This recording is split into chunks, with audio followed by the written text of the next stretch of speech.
instead of buying her a present for her birthday every year. It's probably gonna sound stupid, but I buy myself a present for Haley's birthday every year.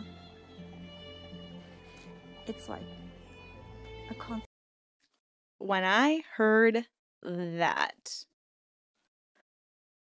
when I tell you it blew my effing mind,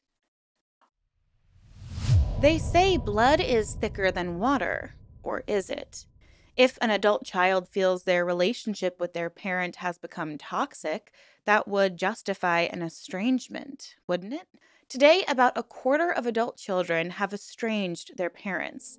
The adult children usually report that it was because of a, quote, parent's toxic behavior, maltreatment, child neglect, or feeling unsupported and or accepted, unquote. The estranged parents, however, tend to blame, quote, divorce, an objectable relationship, or a child's sense of entitlement.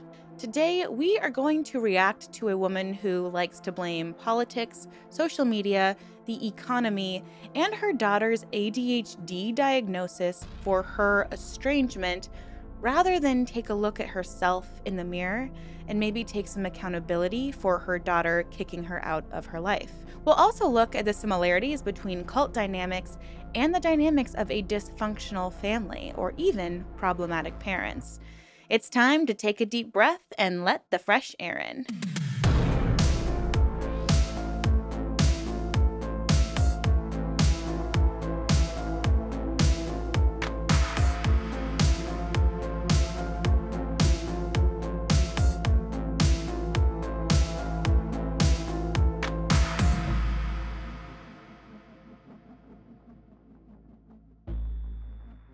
Hi everyone, and welcome back to my channel, or welcome if you're brand new. My name is Erin, and I am fascinated by all things cults, true crime, and unique spiritual practices. My goal with this channel is to promote empathy towards victims of abusive situations, as well as embrace critical thinking in an effort to create understanding, safety, and of course, empathy.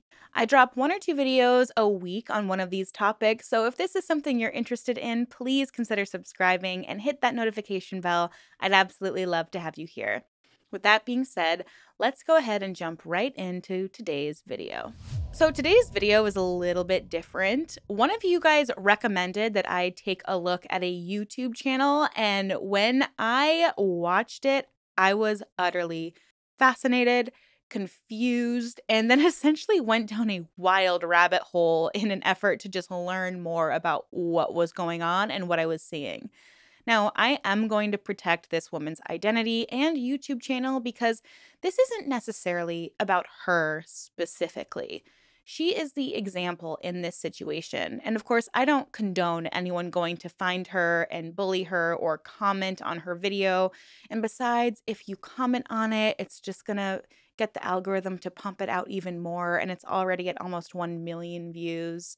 But most of the comments on the video are pretty critical of the content.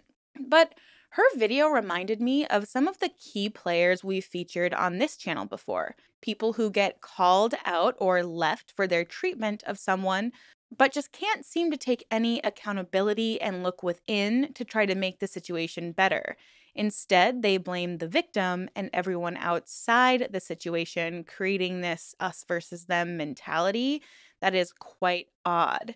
And now, I know that I have some estranged parents who watch this channel who have children who are currently active in a cult or a controlling relationship. And I just want to make this very clear that I am in no way insinuating that this is about you at all or hinting that you have done anything wrong. If you've been estranged because your child was coerced into doing it by an outside entity or group, I consider you to also be a victim in the situation, and you're part of the reason that I try to take this channel so seriously and be so intentional with it, because I want to make sure I'm fighting to help you reconnect with your adult child, especially if they are currently in a dangerous organization or with a dangerous person. This video is more about the manipulation tactics we're seeing in this woman's video, and it's about how manipulative the particular tactic blame shifting can be, and why it's such a common tactic among cult leaders, toxic parents, toxic romantic partners, honestly, just manipulative people in general. And we're also going to take a deep dive into the commonalities between a dysfunctional family relationship and a cult itself. Since I started this channel, and I'm hopefully if you've been watching this channel for some time, you've started to realize that all of these tactics seem scarily similar. And my hope is that by breaking down these tactics, someone might be more easily able to recognize if they're in a toxic or abusive situation. And hopefully they'll be able to take the necessary steps to get out of it, even if that means estranging yourself from a family member, including your parents. So let's take a look at the commonalities between a cult and a dysfunctional family. Now, by this point, we all know that a cult is a high control group with an authoritarian leader usually at the center of it. It can be a religious group, a doomsday cult, or even a self development cult. Members of cults are often isolated from the outside world and have a distinct set of rules and are typically simultaneously in awe of, but also fear their leader. Oftentimes, followers are indoctrinated to such a degree that the manipulation and abuses they experience within the cult begin to feel normal and, quote, for a good cause, whether it be for the health of humanity or for their own spiritual development or enlightenment. A dysfunctional family is similar and is defined as, quote, a family in which conflict, behavior, and often child neglect or abuse, or all of the above, on the part of the individual parent or parents concur continuously and regularly. Children that grow up in such families may think such a situation is normal, unquote. Violence, addiction, poverty, and instability can all be associated with dysfunctional families, but also a home full of conflict, misbehavior, and usually involve a caregiver demanding excessive control of their children and or partner, and even write off their children's concerns or emotions. Even if a child is well provided for with food, water, and shelter, toys, a home full of conflict or brushing off of their child's feelings or trying to control their child, that family could still be considered dysfunctional. And it could take that child seeing a healthy dynamic outside their home to fully understand that their family is dysfunctional. The International Cultic Studies Association wrote a great article that was based off of a presentation that had been made at the 2017 annual convention. I'd like to quote it here. Two broad areas of relationships to consider in making a comparison between dysfunctional families and cults are distrust and dependence. Distrust is an essential characteristic I have observed in my clients who come from dysfunctional families is a lack of trust. By trust, I mean here a reasonably well-founded belief in the reliability, good sense, or goodwill of another individual, as opposed to blind or coerced beliefs such as may found in an extreme religious or authoritarian system or relationship. Trust is a basic interpersonal emotion necessary for healthy relationships. Trust in oneself and trust in others usually develop at the same time, with the growth of one encouraging the growth of the other. A deficiency of one also encourages a deficiency of the other. When trust is absent or deficient, relationships will be based instead on subtle or intense forms of control, which clears the way to abusive relationships. Within the family, the abuse may be between partners, between parents and children, or among any combination of family or extended family members. The harm to these family members that results may last for years, even if they've departed from their family home. This article goes on to say, both dysfunctional families and cults exhibit perversions of trust. That is, there may be difference or obedience between members, but neither is based on a well-founded belief in the good sense or goodwill of the individual. Rather, members have been persuaded that the person in charge or the controller is more knowing or deserving or powerful. They also have learned that consequences of disobedience to that individual may be harmful to them. The article continues on dependence. A dysfunctional family makes its members weaker in many of the same ways that a cult makes its members weaker. In both contexts, members' autonomy, critical thinking, identity, and dignity are suppressed or distorted to serve the needs of those in control. Both dysfunctional families and cults make their members more dependent upon their family or cult and consequently weaker. Even if members of a dysfunctional family become estranged, there is often a psychological dependence rather than a healthy integration with people outside the coercive environment of which they were part of. Similarly, members of a cultic group are dependent on their leader in a way that depletes rather than enhances their own strength. And often, this tendency to unhealthy dependence on others continues even if the person is able to leave the group. I absolutely agree with this article, especially putting it into such terms. There is definitely an internal weakening of members of a dysfunctional family, especially when there is one or two similarly dysfunctional people at the helm, just like with a cult. And honestly, I'm surprised I've never really considered these two being similar or so similar because I did grow up in a very non-conventional family. I mean, my parents were never married. They've always been separate. There was constant custody issues going on. So it felt very dysfunctional. And I never really considered, as I've educated myself on cults and cult dynamics, that those two things can be very similar. But it honestly makes a lot of sense. And I want to continue discussing this topic because, according to this article, there are 3 fundamental traits of both dysfunctional families and cults. Those traits are boundaries, rules, and roles. So I'm going to quote the article once again, starting off with boundaries within a cult. The lack of appropriate boundaries, that is a characteristic of dysfunctional families, is also a characteristic of cults. Similarly, enmeshed relationships are characteristic of cults, as in a family that assumes only the parents are qualified to make decisions about their child. A cult leader who insists that followers obey a myriad of minor rules throughout the day may implicitly communicate that the followers cannot measure up spiritually without him.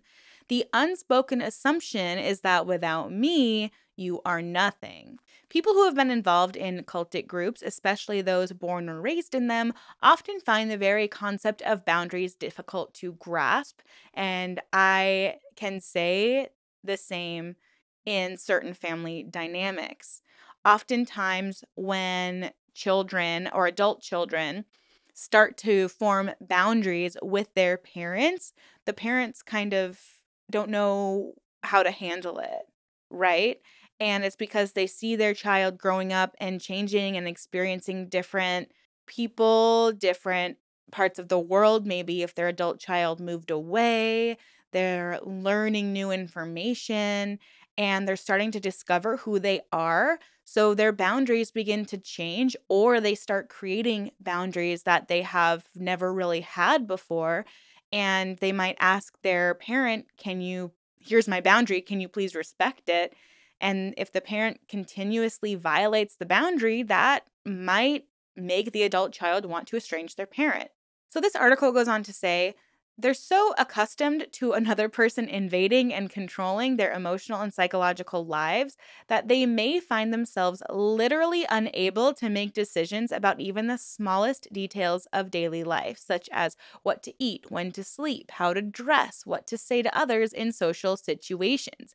And it's because they've always had someone to basically tell them what to do. If you're in a cult or a highly controlling, dysfunctional family, you may have never even had the opportunity to create your own opinions about things or discover what you like and you don't like or learn how you like to live on a day-to-day basis because it's always been dictated to you.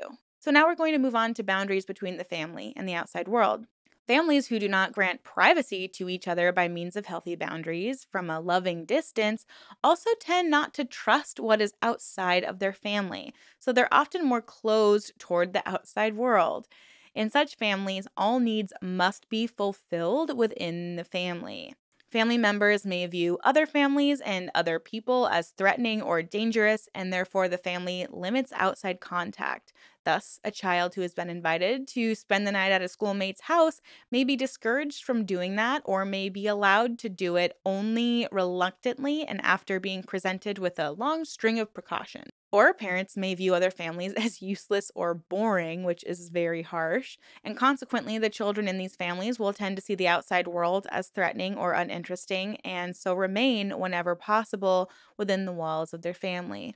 These families will remain isolated from other families and therefore will hamper their family members' chances to integrate into other relationships. Sounds a lot like cults.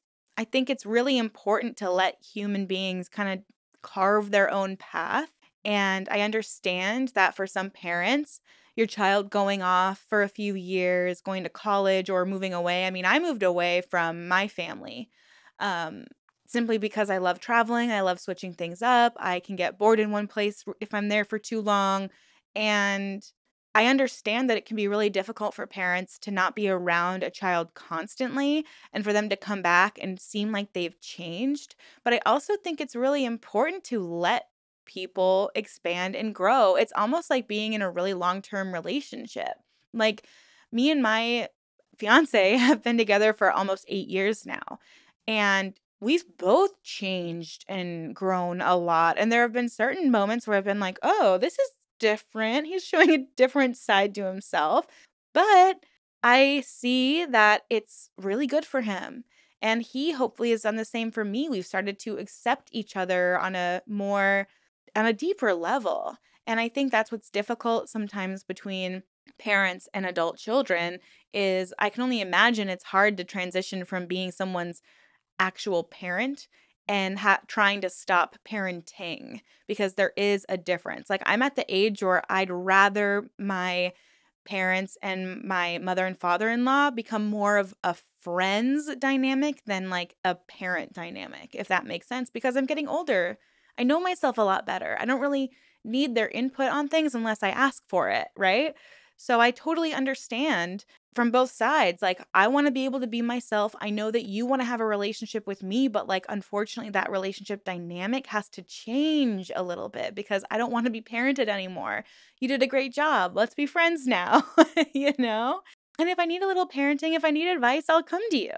So, anyways, now let's consider the rules within families. Every organization has rules, and a family is no exception. Family rules may be beneficial, providing a moral compass and security to family members. Important criteria of effective rules are whether or not they encourage one's growth and health. However, in dysfunctional families, the rules may also be enforced for the sake of control and without regard for a person's individuality. In cults, there are tight rules too, sometimes explicit, but often conveyed through rewards and punishments about what you can express or not, or about what you can feel or not. So now let's move on to roles and see how they play a part. We all have roles in our families, which is often assigned to our gender, age, position. So, for example, according to societal norms, girls are often expected to be caregivers, and boys are often expected to provide protection. The father's role might be to provide, and the mother's role is to raise the children. And in cults, members' behavior and even thinking in cults is highly likely to become stereotypical, just like within that kind of nuclear family dynamic I just explained. It's developed not in accordance with the person's natural skills and character, but in service to something outside of them. This is a quote. We who work with former members of cultic groups often hear about careers aborted because they did not serve the purpose of the group. Artists are either compelled to give up their art or use it exclusively to promote the leader's purposes. Just like in some family dynamics where if the father's a doctor, the eldest son has to follow in his footsteps and become a doctor too. I mean, my parents are both incredibly smart, and I remember the conversation of when I wanted to become an actor, and my mom was supportive, but she was like, get another degree, get another degree. And I was just like, no, I believe in myself. I'm gonna get an acting degree. And now, LOL, I'm thinking of getting a criminal psychology doctorate, but that's neither here nor there. But it can be difficult for parents to see their children take a path that's different than the one that they chose. I've chosen a very unconventional way of living. My family and my fiance's family don't fully understand why we're content creators and why we've wanted to work for ourselves instead of get involved in a, I guess, typical path. And I think it's because we just have so many interests. I've done so many different little jobs that I've made so many different kinds of content. Sometimes you just want to explore all of your options instead of picking one, and that's okay. But it can be very confusing to your parents, which I understand, but you don't want just a mini me, right? Don't you want to see who this person becomes? I don't know. I'm not a parent, so I can't say for sure, but I'm trying to see everything from both sides as best I can. So anyways, according to this article, just like someone who finally gets the courage to leave a cult, someone in a dysfunctional family might need to disconnect for their mental health. Quote, persons who cannot find freedom within a family may feel that the only way to be free is to cut all ties, that the only alternative to being enmeshed is disconnection. Often, they carry this behavior into other life relationships. These individuals will relate to people in other parts of their lives either by fusing with or by completely disconnecting themselves from others. So, hopefully, we can see how similar a cult and a dysfunctional family can operate. And no, I'm not saying that all families are cults or anything like that. And I'm not implying that this woman is a cult leader. I'm not making any generalizations here. I'm just trying to set up a foundation so that we can break down this video a little bit better. I think it's clear to see, and this is actually a quote from an article in Psychology Today, that, quote, the causes of estrangement can include abuse, neglect, betrayal, bullying, unaddressed mental illness, not being supportive, destructive behavior, and even substance abuse, unquote. In my experience, it can also be constant arguing, fighting, being gaslit, the parent's blame shifting, or the parent never being able to reflect and take any accountability or feedback. So anytime the adult child tries to get vulnerable with their parents, things escalate into an argument and the adult child leaves feeling unsupported and misunderstood, while simultaneously feeling guilty as if they're to blame for having those feelings. Years of this kind of interaction alone can cause estrangement. It might not be, well, I've been working with my therapist and I have a lot of childhood trauma and I want to talk to you, mom and dad, about how you traumatized me as a child. It's not necessarily about that.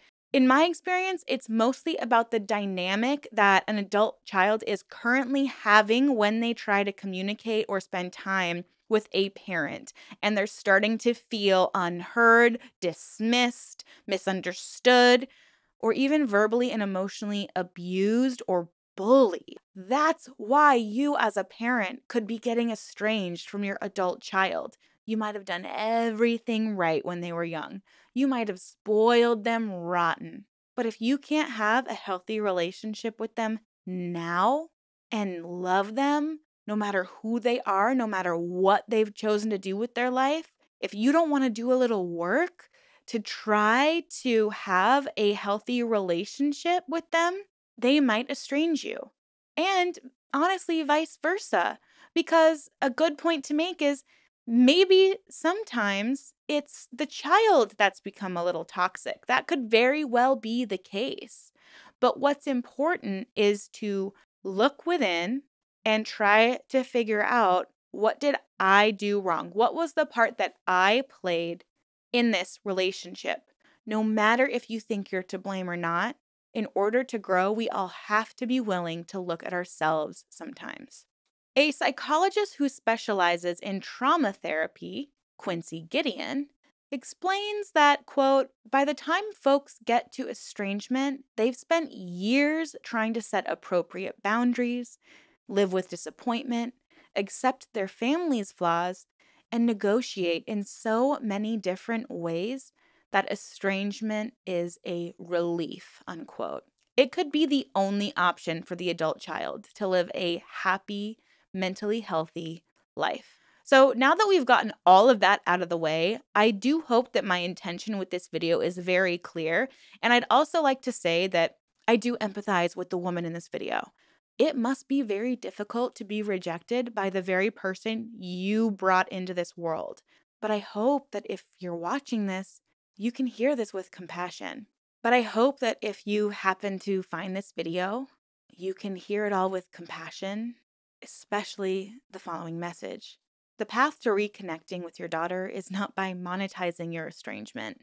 I'm sure that if you devoted the time you're devoting into your YouTube channel and your paid for monthly community and your smartphone app, because yes, folks, there's a smartphone app, and you put all of that time and effort into therapy and looking at yourself and trying to acknowledge the role that you had in your daughter's desire to estrange you, instead of blaming it all on her and refusing to dive deeply within, it might take time, but your relationship with your daughter could very well heal. And look, I'm sure you did your very best raising her.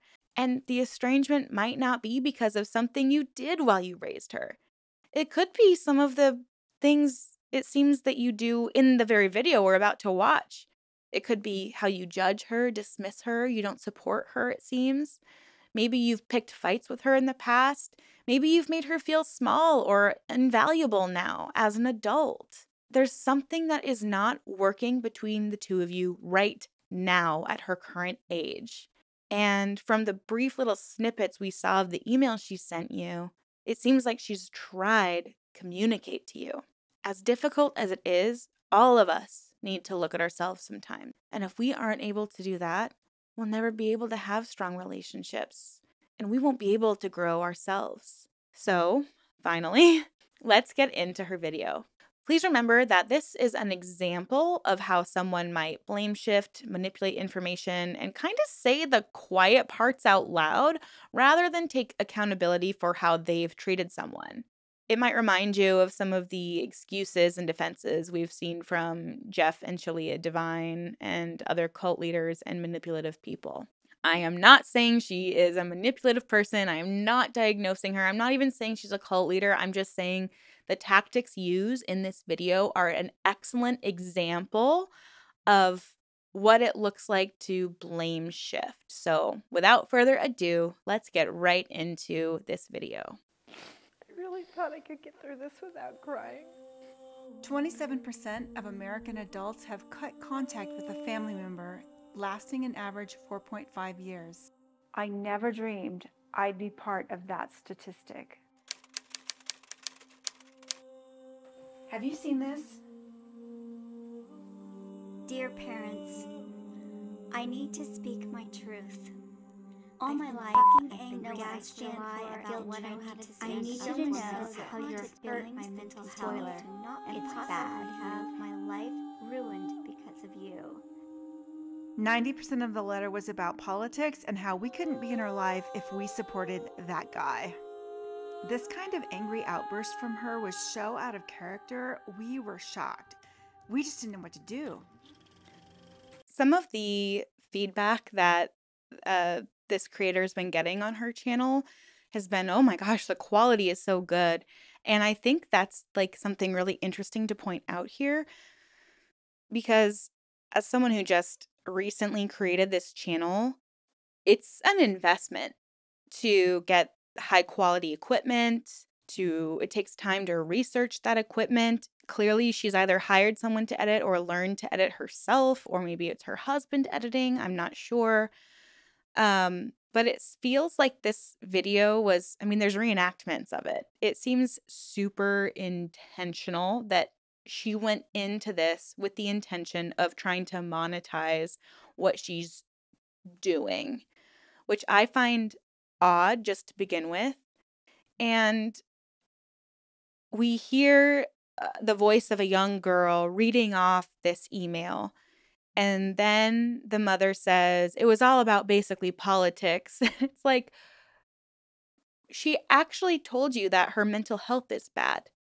she communicated to you that she felt gaslit. You even highlighted it as a visual, so that leads me to believe that it was in the actual email. And instead of thinking, oh, I should maybe look at this myself and figure out how I made her feel gaslit, like, did I really do this? Instead, they're kind of dismissing her as if like, oh, it's just about politics. It's just about how divisive the society is right now. It's it's not about that. People can communicate effectively or decide to not communicate about certain things that they disagree about and have perfectly healthy relationships. And I understand that there's a lot of symbolism with the politician that these two, I'm assuming, uh, voted for and have supported. And for a lot of people, he's a very inflammatory, concerning, upsetting figure. And to some people, voting for him represents a person that takes away their basic human rights. So I think it's perfectly valid that if you as a mother were very, very vocal about you agreeing with those beliefs and she didn't, it could have been very, very upsetting to her. And perhaps you should have just let it go. I find it really interesting that when I was researching this topic, most of the articles and studies that I found were literally justifying her daughter's behavior and saying, oftentimes parents are confused by the estrangement and they blame an entitled kid. But the kid is like, you misunderstand me, you gaslight me, I don't feel heard, I don't feel understood. And in another video, this woman goes on and on about why people are getting estranged. And she has several videos. Is it internet addiction? Is it politics and basically Democrats? Is it TikTok? Is it the history and the time period they grew up in? You're spending all of this time trying to find a reason that is not you. And that is what we see a lot of manipulative cult leaders do. Instead of hearing that they hurt somebody, they deflect constantly. They blame shift. They make it about you. They make it about you being too sensitive. They make it about you being, if you leave, you're the evil one, and all of a sudden you're out of character. These are all the same tactics that we've seen from very problematic people. And it would behoove this mother, if she truly wants to reconnect with her daughter, to genuinely and truthfully look inside herself and speak to therapists and try to understand. Of course, I don't know the daughter at all. I've tried to look for her content. I can't find it. I'd love to hear her side of the story. But this just feels so utterly one-sided. You didn't even say, this is what she said we did, and we've really tried to reflect on it, and we truly don't believe that we've had any part in doing that. But you haven't. Why haven't you? I mean, I thought I was a good mom. Not perfect, but pretty good. Honestly, I was in denial at this point because I thought this was more a thing between her and my husband Ted, because I'm not that political at all. So I thought we could still have a relationship. So when You're missing the point. It doesn't matter if you were a great mom, because you probably did your best. Of course you did your best. I would hope if you're a parent, you're doing your best. But it could be, like I said before, it could be the relationship that you are currently having with her, and it's not just politics. She told you in her email that it was because she felt gaslit. That means that you're making everything. Gaslighting someone is basically convincing them that the way they're perceiving something isn't right, and it was actually their fault. So you're doing something to them, and they're saying, hey, don't do that to me. I don't like it. It hurts me. Oh, you're so sensitive. I wouldn't have done that if you hadn't said this thing. That's gaslighting. You're making it seem like it's her fault over time. Over time. That's the key factor here. She's probably been trying to communicate with you about how she feels for a long time, and that's what led to the estrangement. It's not about all this external stuff. It's about all of the moments that you've had with your daughter where she has tried to communicate with you what her needs are and you have ignored them or belittled them or pushed them aside or made her flipped it on her and made it feel like it was her fault. And she doesn't want to put up with it anymore.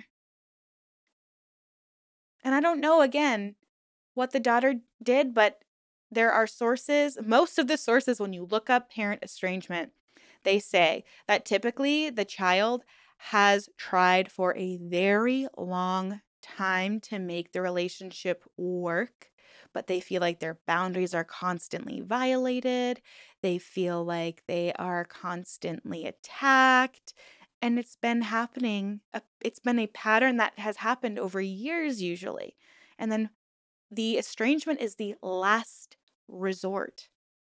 And already from this video, we can see that you're unable to take responsibility for the part that you had in this.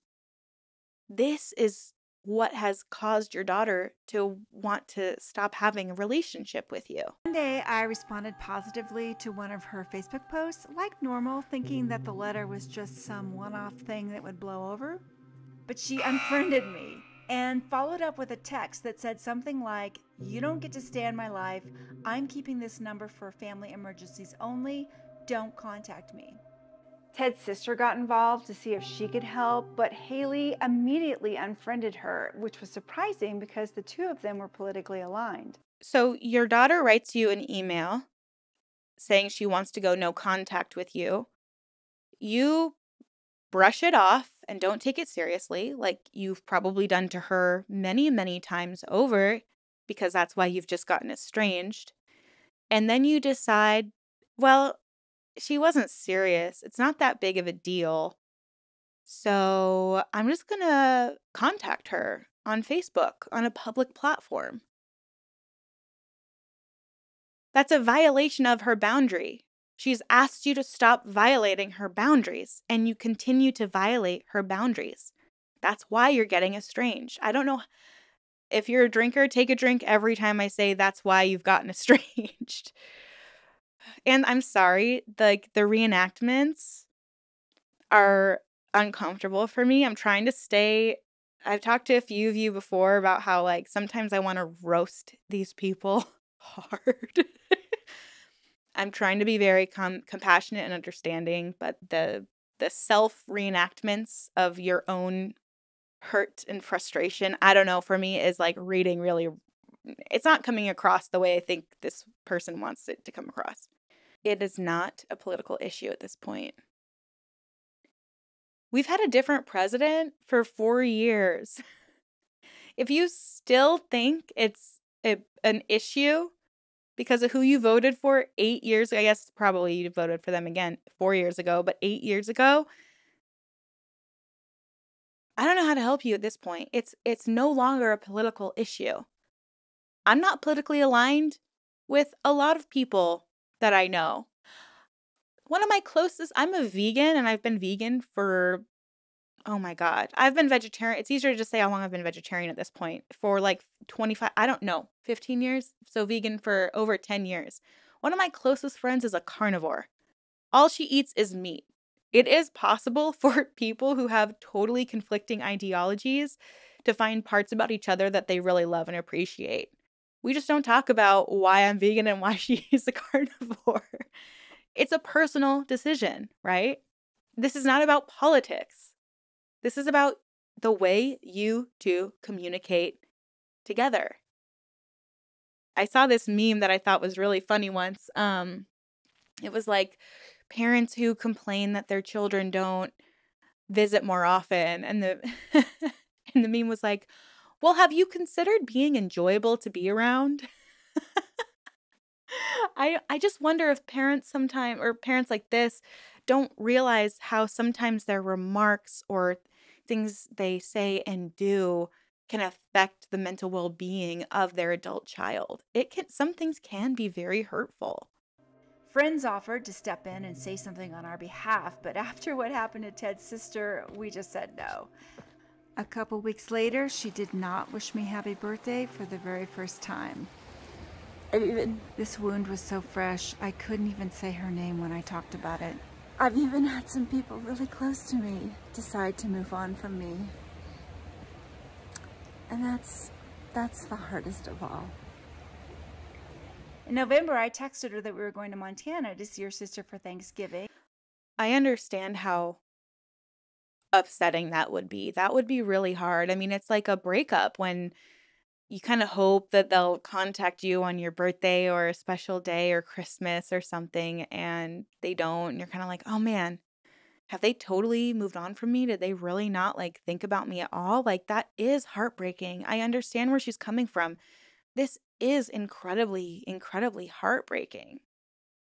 She asked you not to contact her. What makes you think she wants to spend time with you physically? Neither of you have taken any steps to reconcile the relationship. So why would you invite her to come spend time with you? I know that sounds harsh, and I know it's hard because it's the holidays, but that's not respecting the boundaries. That's why she's not responding. Her not responding is not making her the bad guy here. It's not making you the victim. It's her standing firm in her boundaries while you continue to try to violate those boundaries. That is not fair to her. You are not treating her with the respect she's asking you to treat her with. That's what's going on here. Invited, but if we didn't hear back, we'd assume she wasn't interested. Silence. In December, I texted Merry Christmas and told her that we loved her. Silence. I know that you think that contacting her and saying I love you on really important holidays makes you look like such a loving, caring mother. And I know because you filmed it, it's coming off as you just trying to put yourself in the victim chair, in my opinion. But you're not the victim here. You continue to do something she's asked you not to do. Right? She's basically saying, stay off my property, and you're wandering back onto her property. And she goes, okay, now I'm going to put up a sign that says no trespassing. And you walk past the sign. And she goes, okay, now I'm going to put up a wire fence. But you decide to cut the wire fence. And now she's like, okay, I'm going to build an actual fence. And you climb over the fence. And so now she's built a wall up because you keep violating her boundaries. That's what's going on here. She's trying to protect herself, her mental property. She's trying to protect herself. And you, instead of trying to say, I'd love to talk this out with you. I really want to listen. I'm happy to have a family therapist there. I really miss you, and I want to take responsibility for my part in making you feel like you had to estrange me. That would probably be a better thing to say if you're trying to reach out to her. But you're not. You're just kind of pretending that nothing is happening. And that's disrespectful to her. So that winter, I emailed her a few times, mostly personal development stuff that I thought she'd be interested in. More silence.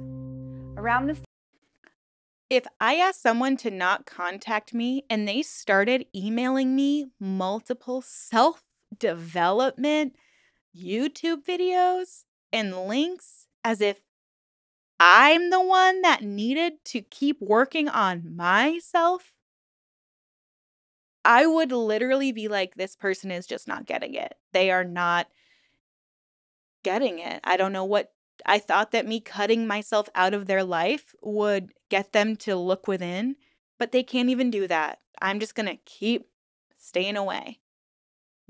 All of these steps you're taking are telling your daughter that You don't care about her feelings. You think that she is flawed in some way, that she needs to continue developing herself, and there's something wrong with her. That's why she estranged you. Instead of thinking, I really need to become more self-aware.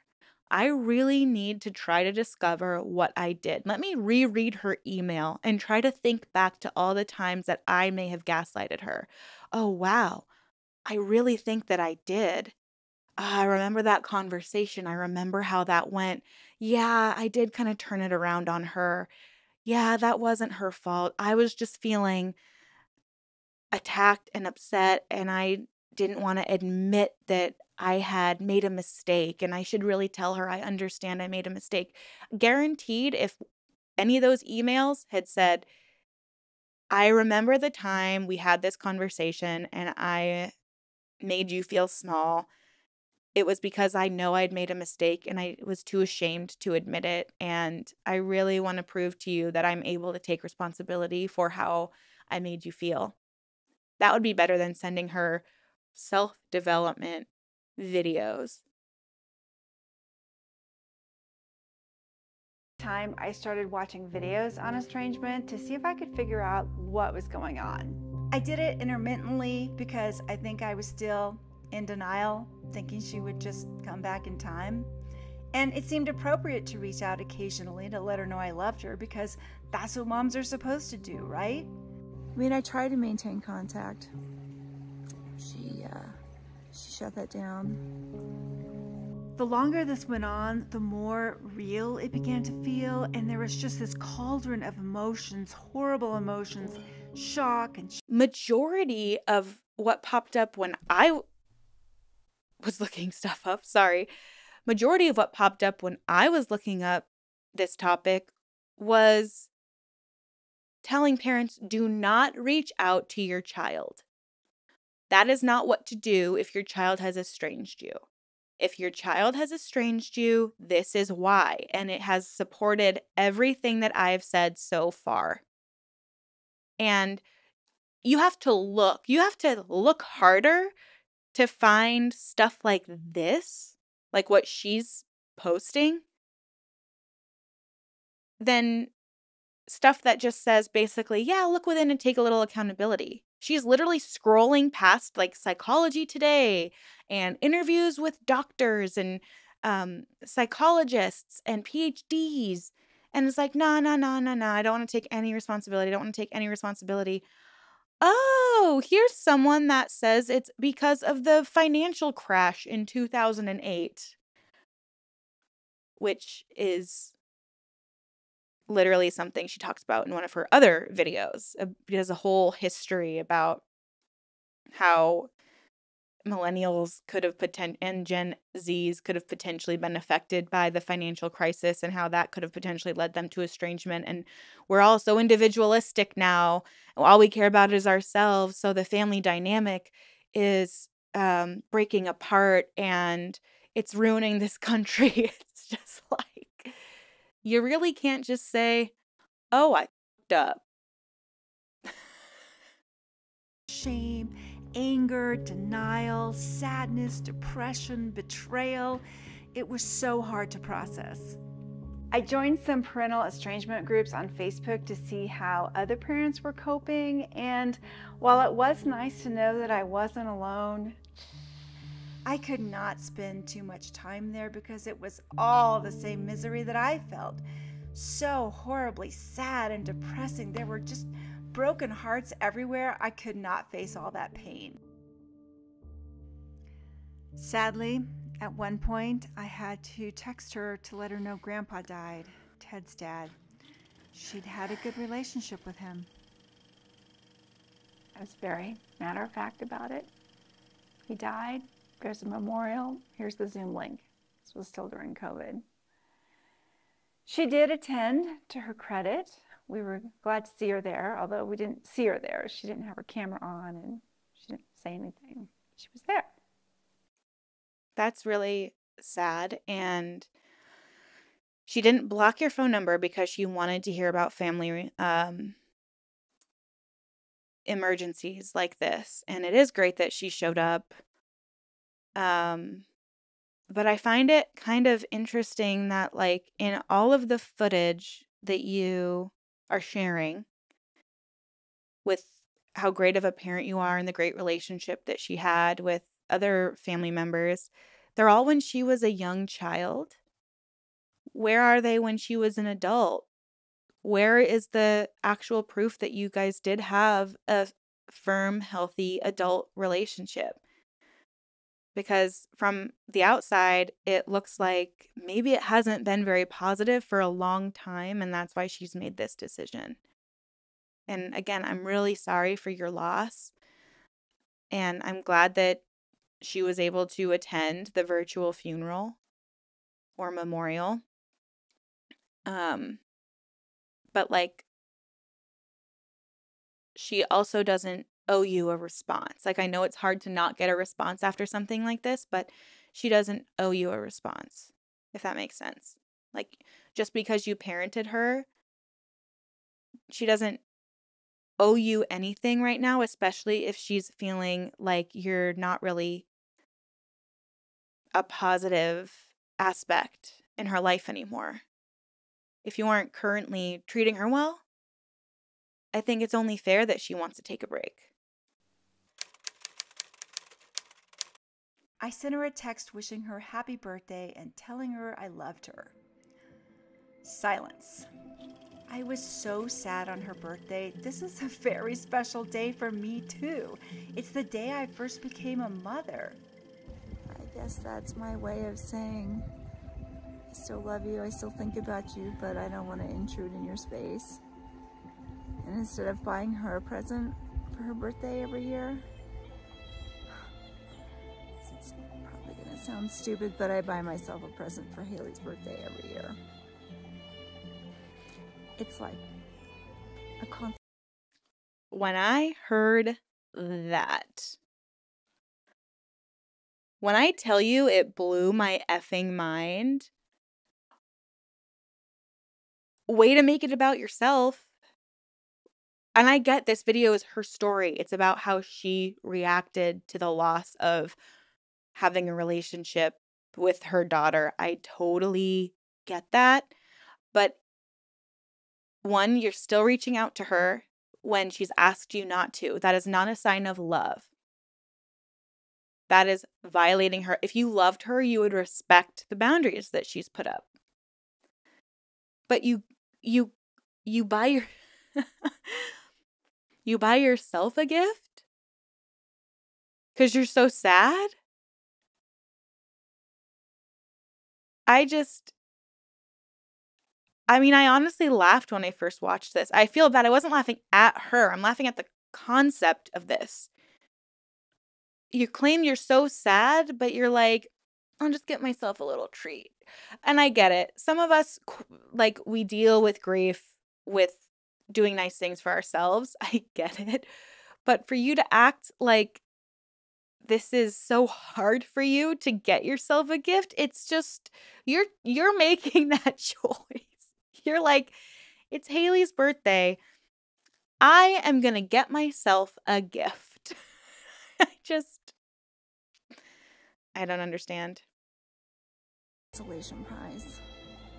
Mother's Day 2021 also passed in silence for the very first time.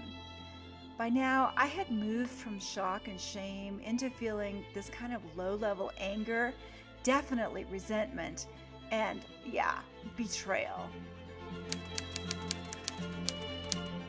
My husband may have texted her once or twice that summer, but I did not.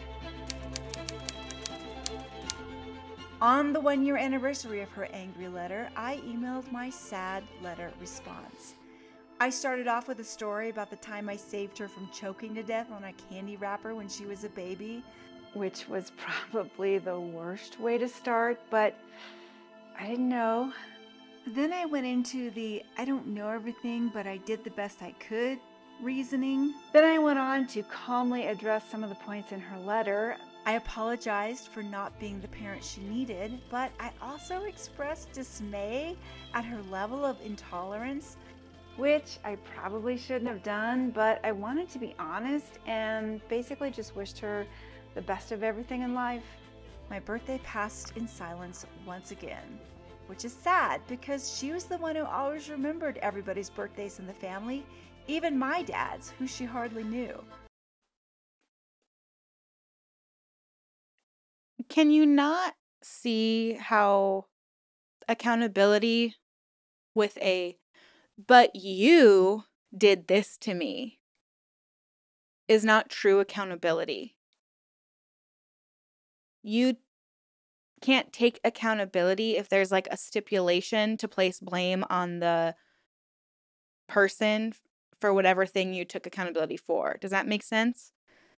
You can't, that's what that's what gaslighting is. It's like implying that she deserved how you were treating her.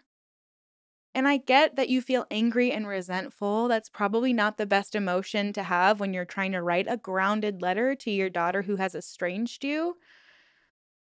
But you've also not respected her at all throughout this year. I mean, a year is a long time, but like it's also only been a year. And based off of what you've been saying, you have been trying to contact her a lot in the first year of the estrangement. And when you finally respond to that email, it's a lot of, "I did the best I could raising you. I was such a good mom, wasn't I? And I'm sorry this happened, but I'm really surprised at how intolerant you are of me." How much is someone supposed to tolerate?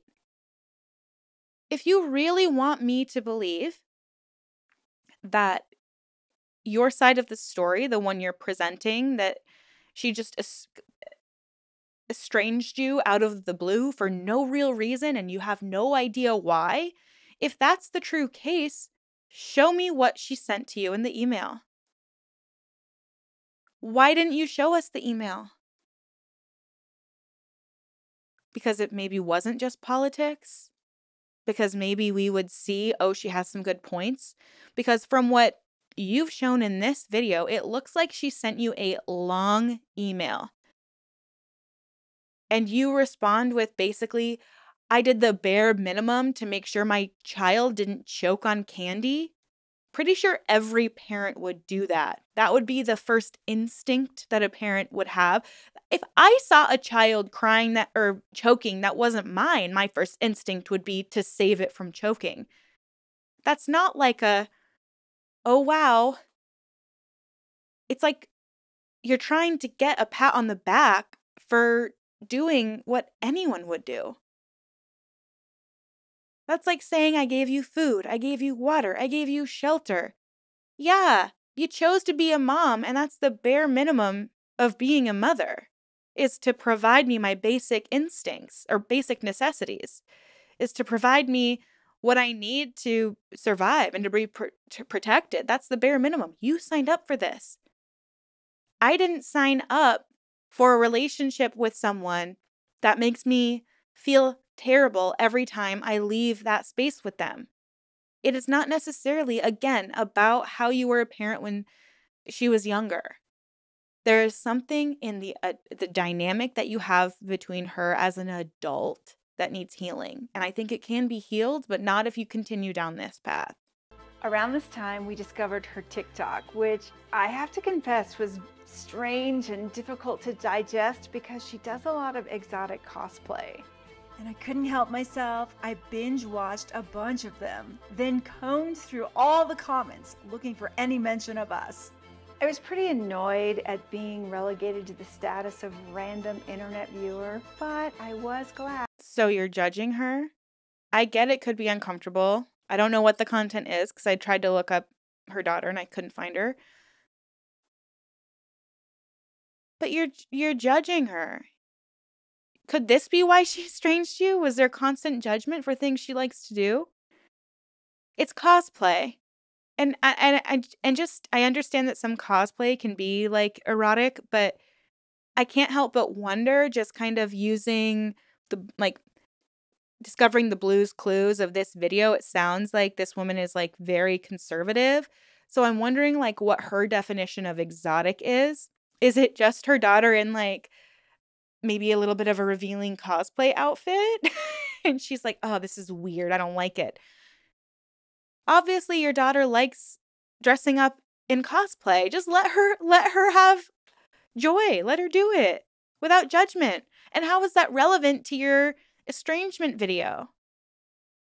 It feels like you just keep trying to like subtly make her, your daughter, look like the bad guy instead of this video could have been it was hard, but I really realized how many times I'd made a microaggression against my daughter or a judgment against my daughter. And it was almost subconscious. But now that I'm aware of it, I can stop it. And it's really helped me and my daughter's relationship. So if you're an estranged parent, sometimes it takes a lot of looking at yourself and diving deep into how I've been communicating with someone to understand how I've made them feel. I've had moments like this with my fiance where I've been like, hey, I know you didn't mean to, but when you said this, it made me feel this way. And he's been like, oh, I did not mean to do that. He's done that with me too. There have been things that I have said or done where I had the best intentions that he was like, I kind of felt not so good about that. And I respect that because I love him. And even if I'm like, I don't really get how that upset him, but okay, he's coming to me vulnerably, asking that I stop doing something because it's making him, the person I love, feel bad. Now, if I wanted to say, oh, you're taking it too personally, like, oh my God, seriously, don't get so offended by that. You're so sensitive. Oh my gosh, this is so stupid. I'm going to do whatever I want to do. That's just who I am as a person. So, like, then where's that love for myself? I have to take accountability and say, like, okay, maybe I don't think it's a big deal, but to him it's a big deal. So I should probably respect his feelings. And it can be that fast. Not however many of these staged reactions she's going to post, however long this video took to make. You know what I mean? Glad that I could see her. In November, my husband and I caught the super nasty Delta version of COVID. It was truly awful for me, but way, way worse for Ted. We're talking hospitals, paramedics. It got so bad, I texted her. I told her that she should call Daddy-O because he had COVID and he wasn't doing well at all. He was really struggling and it was scary. She did call, which was a miracle. But apparently she was almost like an automaton, dead inside.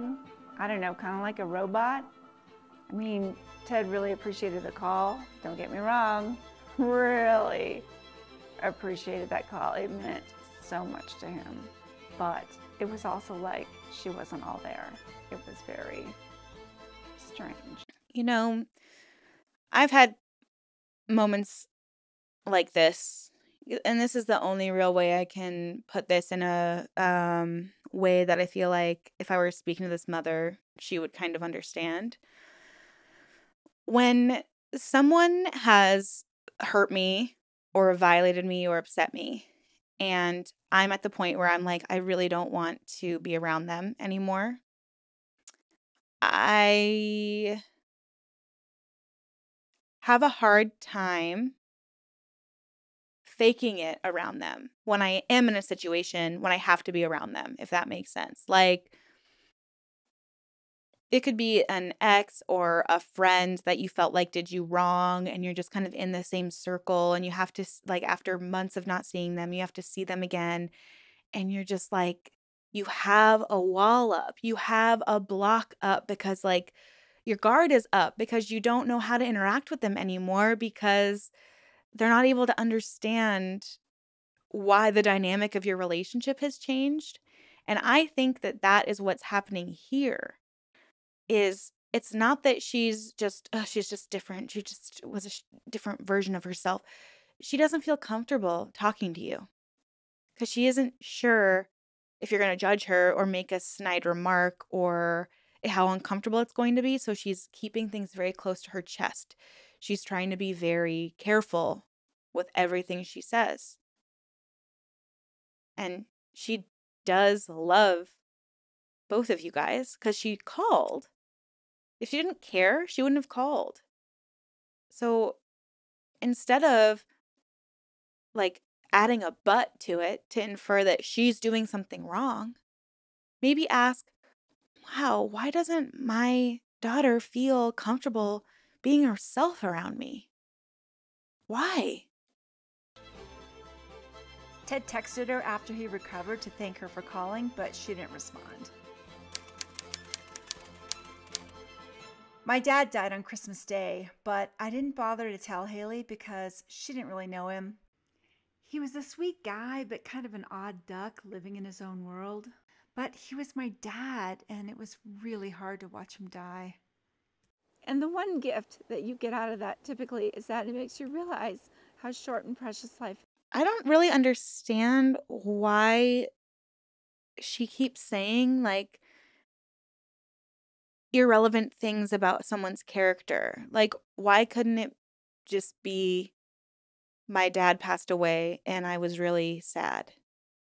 And it made me realize I wish that Haley and him had a better relationship. Why? It made me wish I had a better relationship with my daughter. Why do you have to share that he was an odd, like it just makes you come across as so judgmental and not able to give unconditional love. Yeah, he was weird, but I was still like sad when he died. That's the energy it's giving off. And I mean, everyone grieves in different ways, but I really feel for her dad. I don't know. It just feels, to me, it feels a little strange to react that way, but that's just my opinion and not fully relevant to, I guess. I'm kind of being like her. I'm just sharing stuff that's not necessarily relevant, but I thought it, so I said it. Sorry. And I'm older. I'm in my 50s. I mean, mortality is right there. When you're a kid, you look at your parents like this big, all-knowing people, and then when you get to be an adult, you realize, oh my God, they're flawed. And there's a breakaway period where you break away and you're like, get away from me. And then usually there's a period where they come back, and hopefully they will at some point. But just in case they don't, they'll have some videos to watch about who was mom and what did she worry about and what did she think about. And I don't know, maybe nobody cares. She's like really, really close to understanding. If she took some distance from her own father for whatever reason, because she kind of started recognizing his flaws, isn't her daughter fully capable and allowed to take a step back because she started to recognize her own mother's flaws? And I just feel like this would have been so much more powerful if she had said, like, this really is making me look at myself. Like, what did I do? If someone came to me and said, you make me feel really bad, so bad that I don't want to have contact with you anymore, I would, maybe it's just because I'm an anxious person and a people pleaser, but I would be like, oh my God.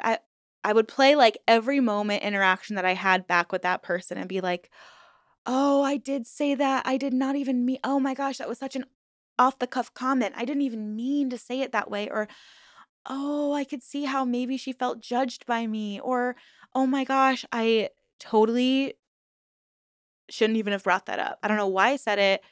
Or I totally did leave her out because I was pissed at her. And yeah, I did want to hurt her in that point. You know what I mean? Like, I would at least look back and try to understand. And I would be like, I'm so sorry.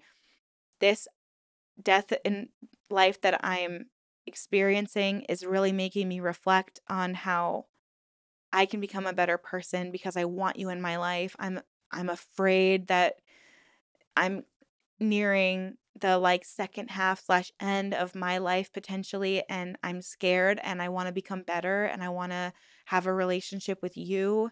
And I understand, like, it would have been so much more powerful if in this clip she could have like said that, but like I can only imagine her daughter watching this right now and being like, wow, my mom isn't getting it. She seems to make me look really bad. She's playing the victim, and she doesn't even care that I'm hurting too. Her daughter's probably hurting too. But is after this probably like, oh, well, I'm glad I went no contact because my mom obviously doesn't get it. She doesn't get it. So I was grieving for Dad that winter, but also for Haley, who didn't seem to care. What did Haley not care about? The fact that you guys aren't talking, or grandpa, because like 3 seconds ago you just said you didn't tell her about her grandpa. Can you imagine her watching this video and being like, oh my God, my grandpa died and my mom didn't even... I feel like she told me about one grandpa, but not the other. It's just kind of like, whoa. I don't know. It's like, and also if her grandfather didn't even know her, was her mom estranged from her dad too? Like, did she estrange her father and not really nurture a relationship between the two of them? It's so curious to me. This is also curious. I texted her happy birthday and told her that I loved her, which was my only attempt at contact that entire year. Oh, this is just so weird. I'm just looking at like the timestamps of these texts, and it's like so clear that she's like staging these texts, because it says this was read in what looks like 2019. And it's just interesting that these parents are going to these lengths to tell their story. It's very well done. Don't get me wrong. I mean, I'd love to clip in more interesting visuals into my videos. I've thought about doing reenactments and stuff, and then I was like, is that going to be cringy? I don't know. But it's very well done, but it is very, very staged. Silence. So of course I had to peek at TikTok. She's not responding to you because she doesn't owe you a response, because she's asked you to not contact her, but you continue to do so. You're not the victim. I'm sorry, but at this point, I get that it's hard, but you're not the victim. You've done nothing in this video. There are a couple comments that called her out for not reflecting and taking accountability. And her response was just basically like, we do take accountability. You think we don't regret? You think we don't think about what we did? Da, da, da, da, da. And it's like, then show us that. You're claiming that this is your story, your honest, authentic story, and that you wanted to share it. Well, then where's that part of it? Where's that side of it? That's my question. I read all her birthday comments, and she seemed to have a lot of fans sending her presents. We have been replaced by fans. You've been replaced by fans because you never made her feel like you were a fan of hers. I ordered Joshua Coleman's book, Rules of Estrangement, scanned a couple of chapters out of order, including the amends letter section, Which I could not stomach because it required far too much contrition. Like, it's all the parents' fault. That alone shows that you're not willing to look at yourself. It might not all be the parents' fault, but you seem to not want to take any accountability for any of it being even a little bit your fault. We had no contact. I threw myself into a new YouTube channel and took a month-long camping trip around the US. After my dad dying and losing Haley, I just needed to get out and start living my own dreams now before it's too late. I brought the Coleman book with me on this adventure, but I didn't read it. I was still low-level bitter and resentful over being ghosted. On my birthday, which passed again in silence, I went for a hike. And 2 years later, she's still not talking to me. Can't make her love me. I can't make... It's not about her not loving you. It's about her trying to love herself more. And there's something in this dynamic when she speaks with you that is causing her to love herself less. That's why she doesn't want to speak with you. Whatever had been going on between the two of you was detrimental to her mental health, and she told you that in her email. because you popped up the text of it. You did a childlike reading of it. At some point, you just have to look at yourself a little bit. Because, and if you see this, I know you'll say, I do look at myself. I do look at myself. Then just give us a little bit of evidence of that. None of the videos I've watched on this channel from this particular person show that she's really been able to look at herself. It's been just like a lot of, I hate to say cult leaders because that implies that I'm trying to be delicate with this, but I'm seeing similarities between, people who we consider extremely manipulative, like cult leaders, where it is never the cult leader's fault. It is everybody else's fault. There's an us versus them mentality. I mean, even with, I'll say Twin Flames Universe, because that's probably the cult right now that most people are like thinking about and hearing about. Twin Flames Universe, when their response to the docuseries wasn't, oh, we're doing an investigation and we're trying to understand why people would have chosen to get gender reassignment surgery because of us, because we truly didn't intend for that to be the messaging that came across. They didn't say any of that. What they said was, all of the people, all of the victims who came forward, they're just people that have something against us and they want to take us down. And they're just mad. They're just mad people, evil people.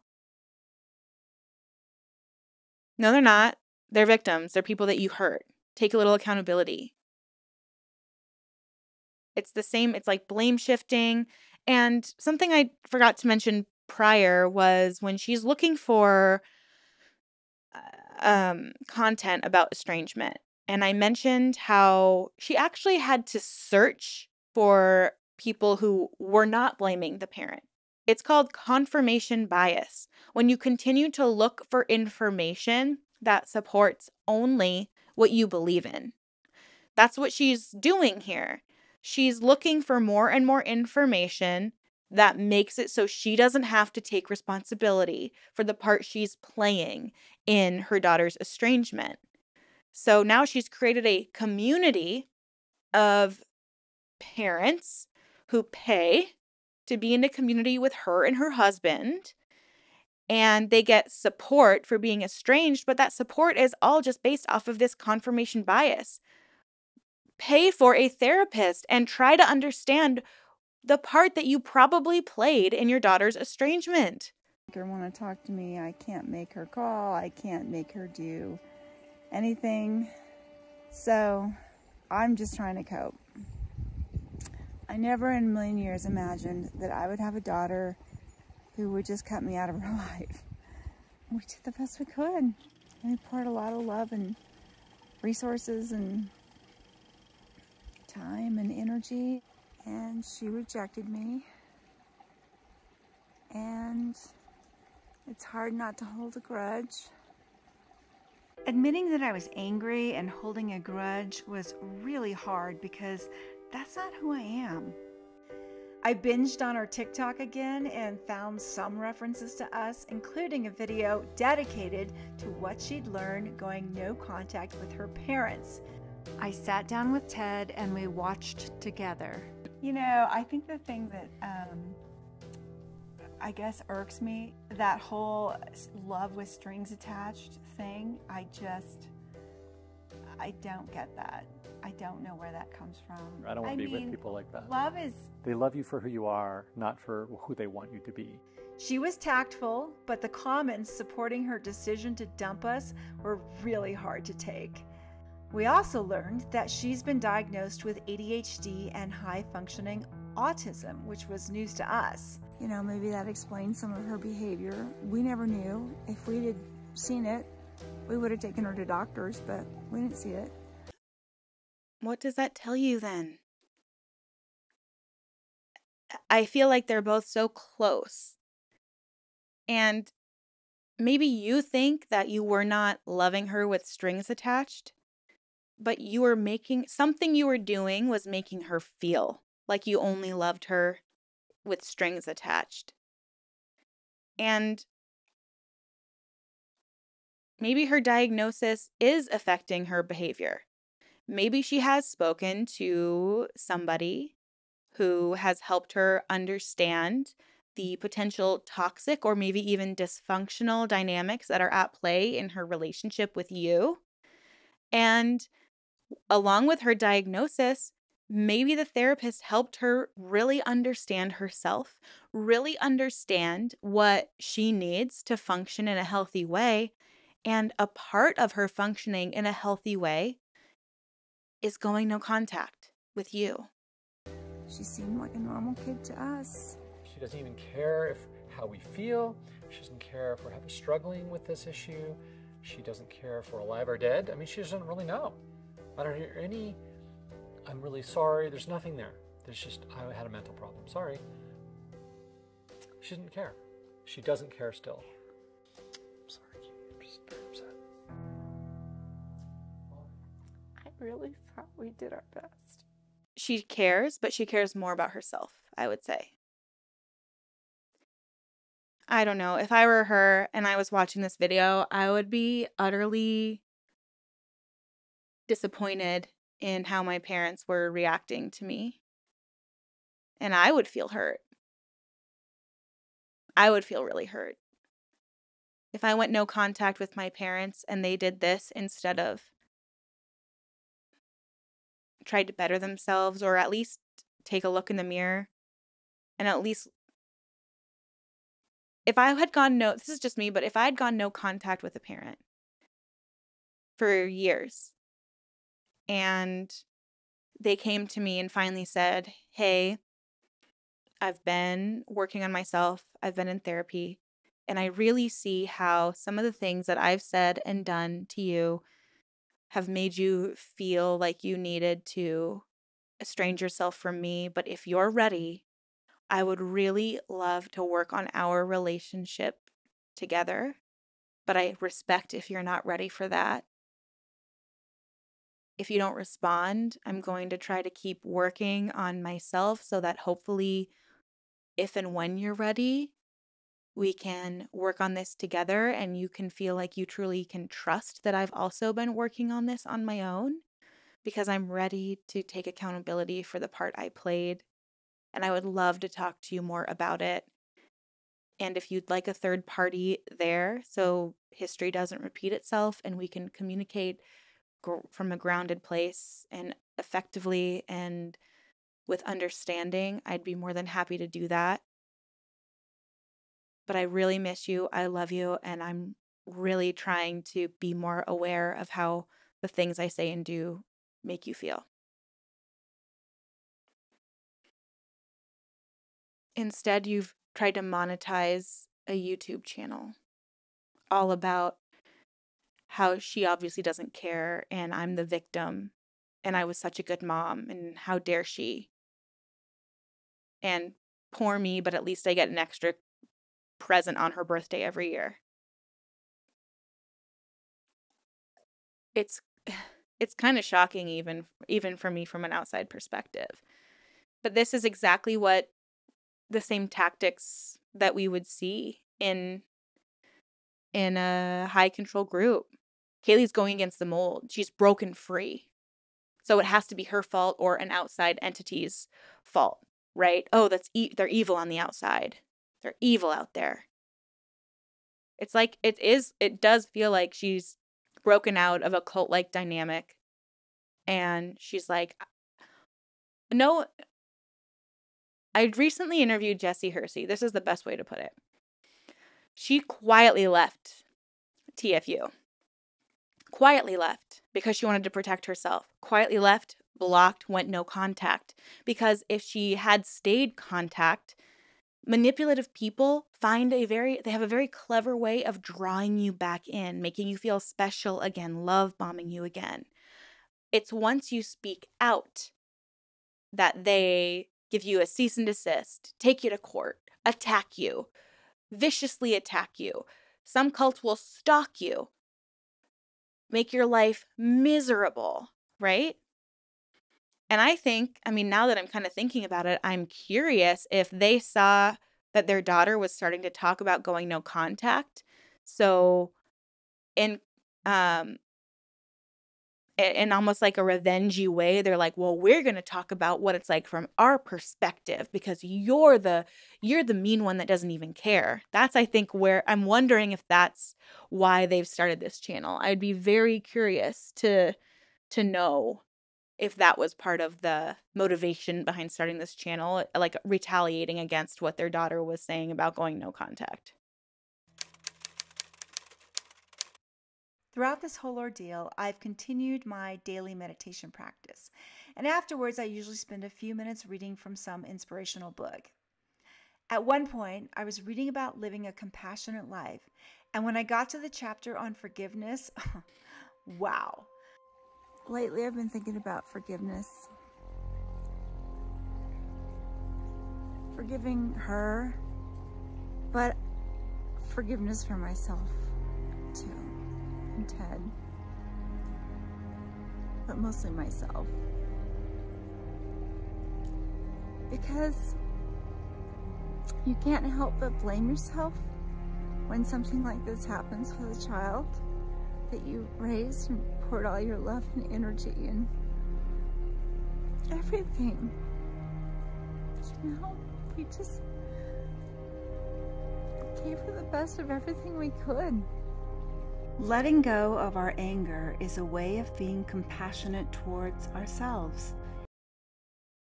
I'm really happy to see that it feels like she's done at least a slight bit of reflecting, but I'd love to hear more about what she blames herself for and why she couldn't maybe consider that, like, they both were doing things, her and her daughter, and I guess her husband too, because he's a part of it. I'm just focusing on her because she's the face of this video mostly. There's got to have been something between the two of them. I mean, estranged children rarely just do it for no reason. There's a reason. And I'd be so much more curious to hear about her healing process and reflection process than like blaming her daughter. I don't know. Something about this is just rubbing me the wrong way. I empathize with her. I'm compassionate. I understand she's hurting. Like, I obviously thank goodness she's hurting because it shows that she has an emotional spectrum, you know? She's in touch with her feelings. But I'm just wondering why is she kind of dodging taking accountability? Because you can blame yourself, but that's different than taking accountability, you know? In fact, I'd say that this whole video has been her blame shifting, taking the blame off of herself and shifting the blame onto her daughter, who's entitled and a millennial and selfish and da-da-da-da-da-da. Anger keeps us stuck in the past, obsessing over what has already happened. Forgiveness does not ignore the harm or justify a person's misdeeds, but it releases the pain and anger connected to them. I debated texting happy birthday, but did not. Today is my daughter's birthday. She is 29 and she hasn't spoken with us for 2.5 years now. And that has been very difficult to deal with. But I'm learning to accept it because that's all I can do. The last text I sent was happy birthday last year. So she is lost to us now at this point. And this was not something we ever envisioned for our lives. Oh God, I'm going to cry. I thought I was going to make it through this without crying. But I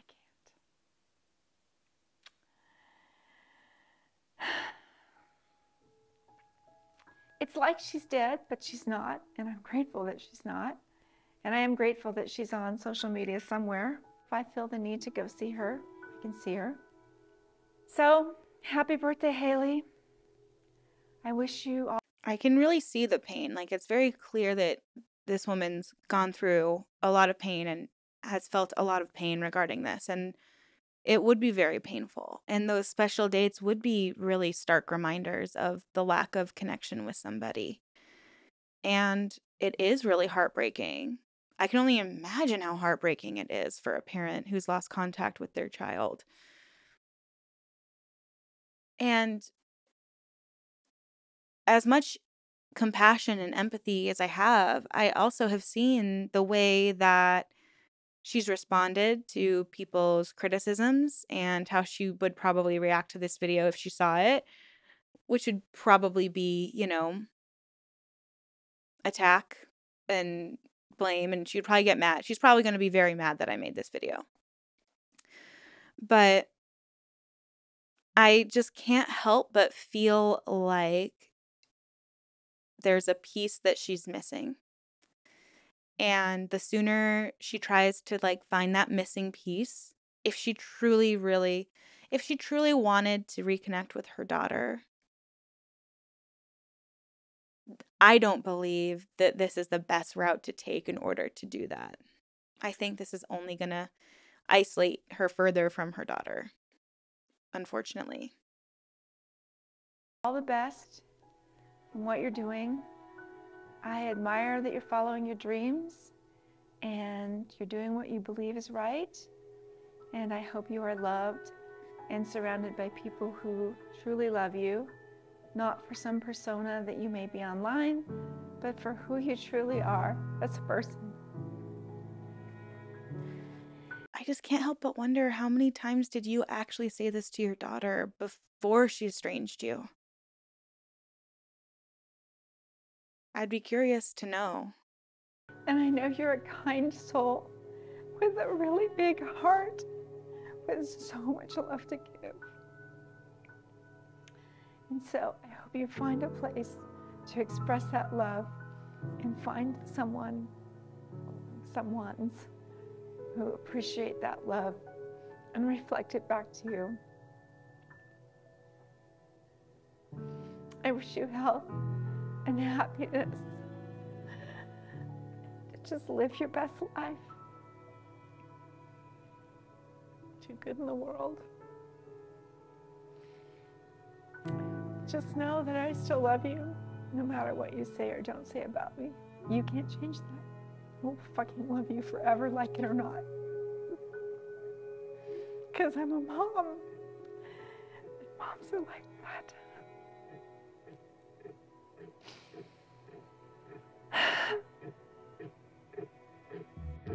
It's a really hard place to end that on. And I feel a lot of compassion on the same time. And it's difficult to approach videos like this when I feel a lot of compassion, a lot of empathy. When I consider all sides, or try to, since I haven't heard from Haley herself, but knowing people who have gone no contact or considered going no contact with a family member or even a parent,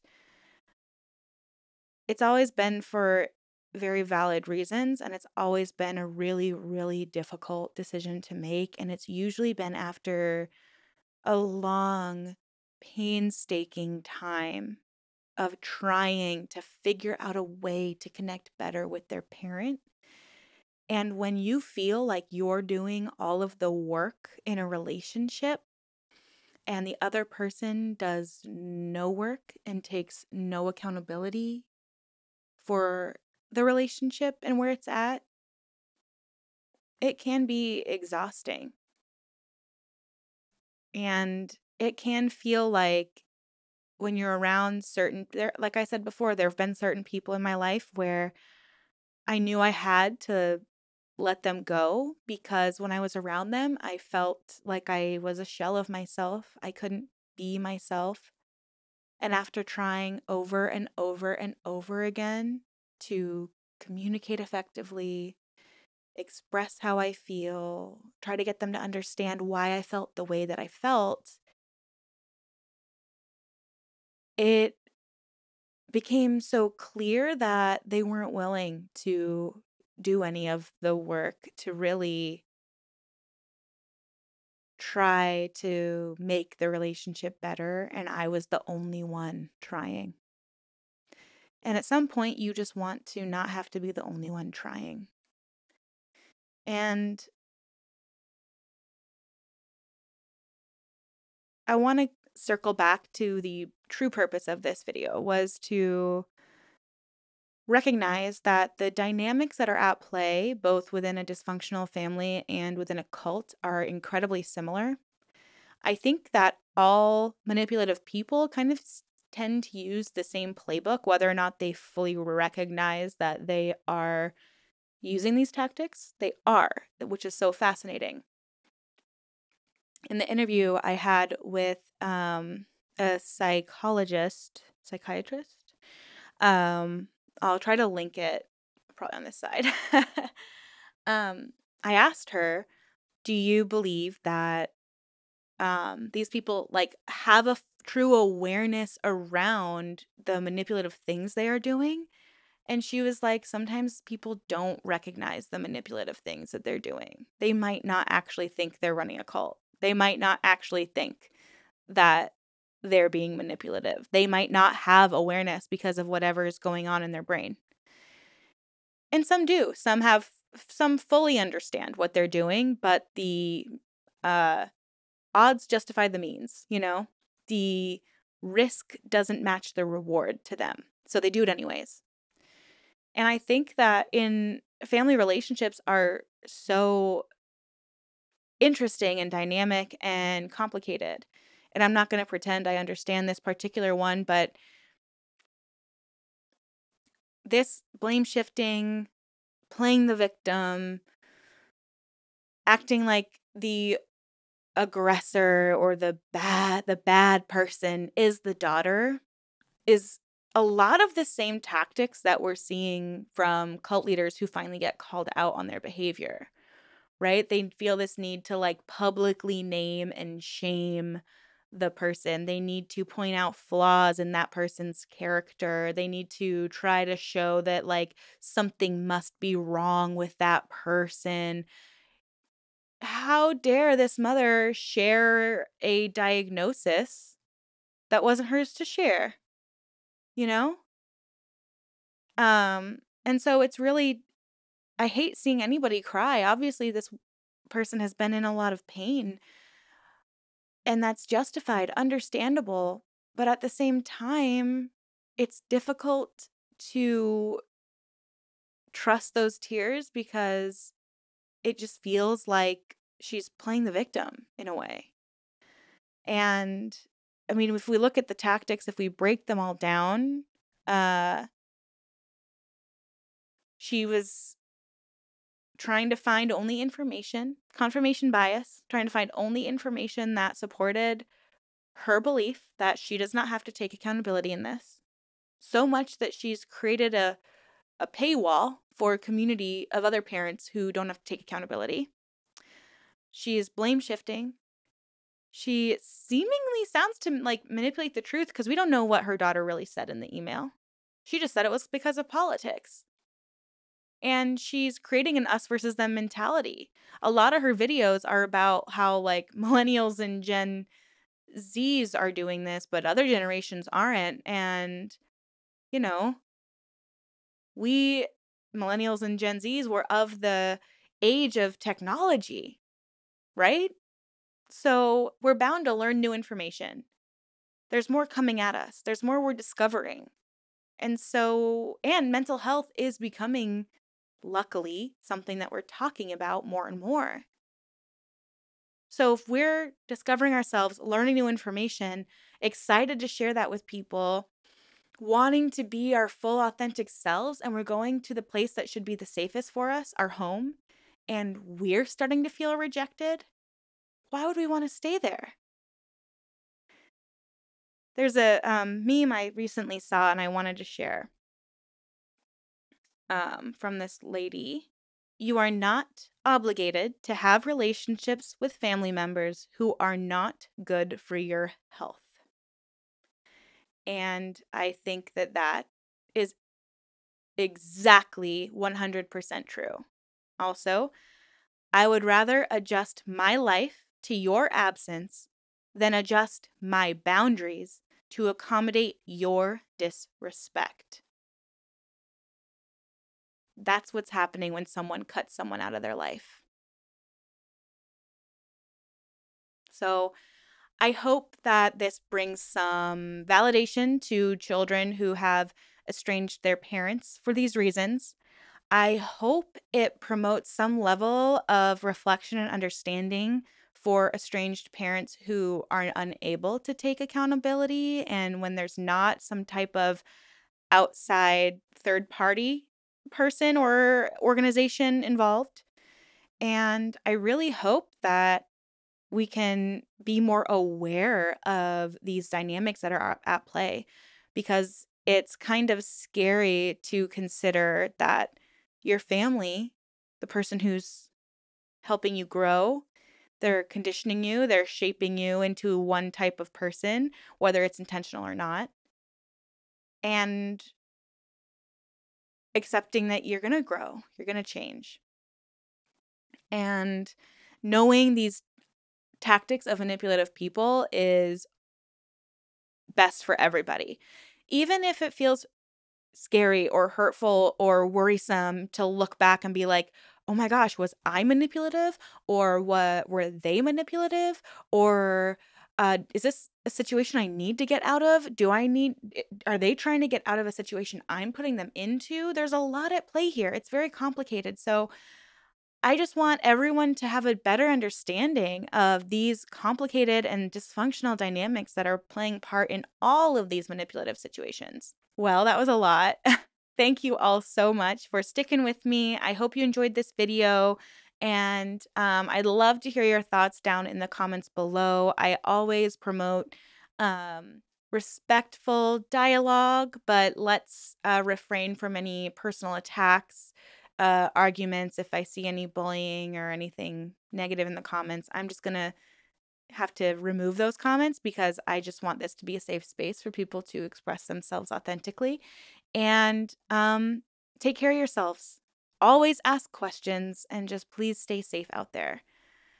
Thank you so much. And until next time, bye.